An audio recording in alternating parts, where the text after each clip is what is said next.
life at such a young age. What a fucking blessing and a curse. Because I know what's out there.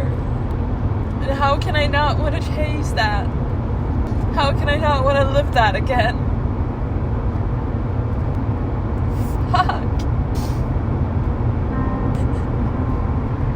How am I supposed to live this life when I know what's out there? When I know how much beauty there is, just waiting for me to see it, waiting for me to experience it. I don't know, man.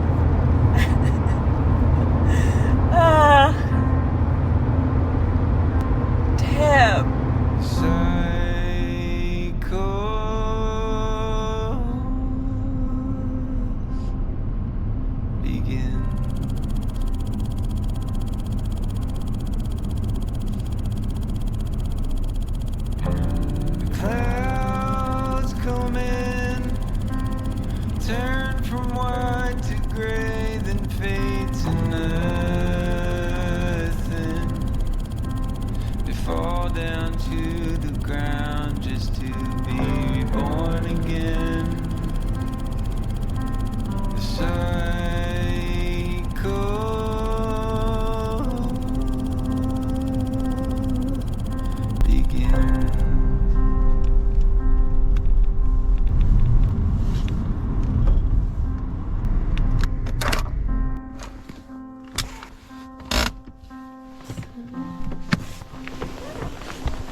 And I'm back.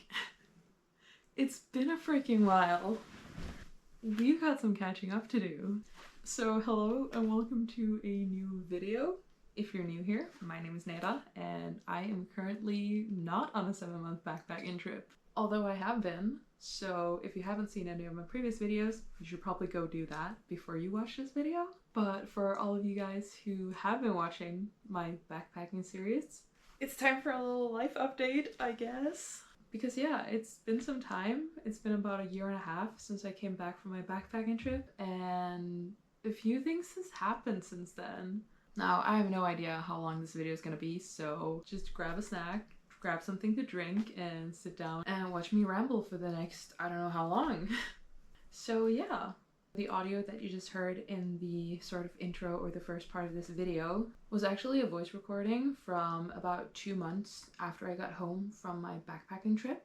I was sitting in my car in the evening driving home from work and I just saw this beautiful sunset and I just started full on crying on the highway on my way home from work.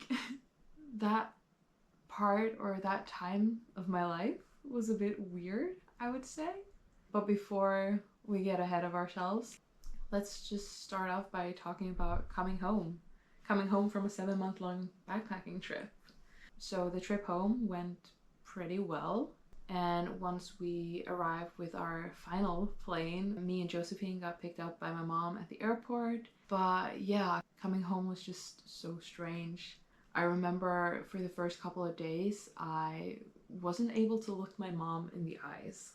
Which sounds a bit strange, but coming home, she was just so happy. She was just like oozing all of this excitement for me to be home. And I could tell that she just had a million questions that she was holding back on, and she was just smiling and so happy for me to be home. And I didn't really know that I was happy to be home. But I knew that I had to be home, at least for a bit. Whilst I was away traveling, I kind of realized that I wanted to go see a therapist. So I had decided that that's what I was going to do. I was going to go back to Sweden and stick around for a bit and actually do some work on myself and do that for a bit. So yeah, I knew that I had to be home for a while. I knew that I couldn't just pick up and leave right away. I needed to be home. So that's what I did. I started seeing a therapist, and I also started working again. I went back to my old job at the animal hospital, but this time around I was only part-time employed, I guess you could say. So I wasn't working full-time anymore. I had a couple of shifts every week, and I could sort of decide on my own how much or how little I wanted to work. I also took another part-time job at a gym, so I was kind of balancing work at the animal hospital and work at the gym and therapy and video editing all at once. So I had a few things going on, but it was nice sort of with the contrast between the two jobs since they were quite different. And then also starting to go through all the videos and relive those memories and create the videos that you've been seeing for the past year now. So I did that for about 6 months, and yeah, it was sort of an interesting time as well.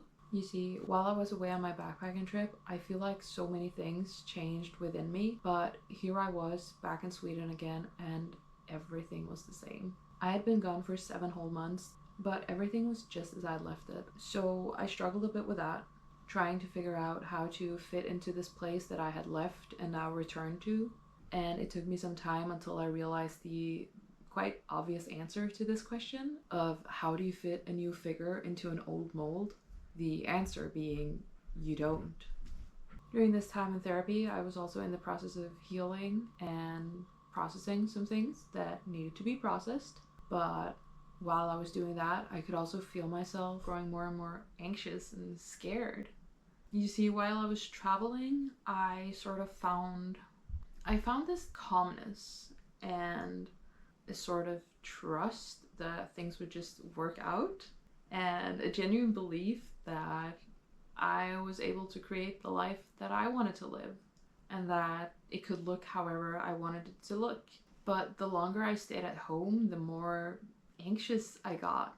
I was just surrounded by these people working these steady jobs and living a secure life and having a permanent home, and people that were just like running around in this hamster wheel that I didn't really want to be a part of. But at the same time, I also caught myself trying to overplan my life and coming up with a 5-year plan, and then panicking when I realized that I couldn't possibly come up with a 5-year plan when I don't even know what I want to do a year from now. I don't even know where I want to live or what I want to do or anything like that. So yeah, being at home and being surrounded by people that were living such a different life kind of just made me even more stressed. Now, after those initial 6 months, I was nearing the end of therapy, or the end of our sessions together, and I had sort of previously decided that I was going to be home for therapy, and after I was done with therapy, I would go traveling again. I would go somewhere, I would do something. That had sort of been the plan, and it felt like a solid plan until I was actually nearing the end of my therapy and realizing that, oh shit, it's time to go. It's time to figure out what I want to do. So when that time arrived, I was fucking terrified. It sort of felt like I had been climbing this massive ladder for the past 6 months, just going up and up and up all of these stairs or steps. And all of a sudden, I was just at the top of the stairs, and in front of me was this like big slide, this massive slide that I was gonna go down. But I just had no idea where it was leading me. So yeah, I've been like working towards this thing, and now it's time to just jump out or slide down or whatever, however you want to describe it. And that was fucking terrifying. But I knew that I had to do it, because sometimes to live the life that you want to live, you have to do the things that scare you. Because sometimes that is scary. So I knew that I had to leave. I knew that I just had to be somewhere else. But at the same time, I also knew that I couldn't go backpacking. Or at least not in the sense that I had previously done, because I had nowhere near that amount of money. I had nowhere near the same budget as I had the last time. So I had to figure out a new way for me to travel. And I did. I found this volunteer opportunity at an English academy in Ecuador, where they would provide a place for me to stay. So I just had to pay for my flights, and they would cover the living expenses. And then of course I had to pay for my own food and stuff, but it was still a way for me to travel without needing the same sort of budget beforehand or the same kind of savings. So I did that, and on my way to Ecuador I actually spent a week in New York where I met up with Alex, who I met in Thailand a year previously. So that was really, really nice getting to meet up with him again and spending some time and catching up. But yeah, I spent a month in Ecuador working at this school, and on my free time and on my days off, I would sort of just explore and go to nearby towns and experience some of Ecuador, and it was fucking amazing. I think that trip was really sort of a turning point for me.